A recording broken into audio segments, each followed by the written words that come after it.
You ask Tiger to solve.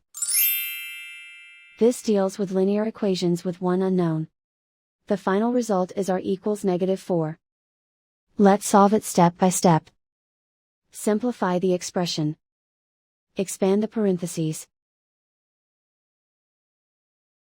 Simplify the arithmetic. Group like terms. Simplify the arithmetic. Group all constants on the right side of the equation.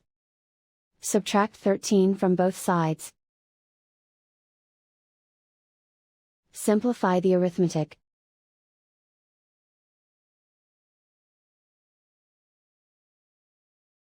Isolate the r. Divide both sides by -8. Cancel out the negatives. Simplify the fraction. Move the negative sign from the denominator to the numerator.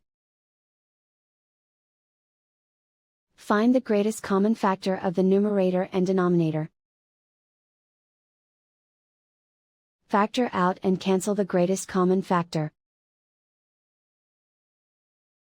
And so the final result is r equals -4.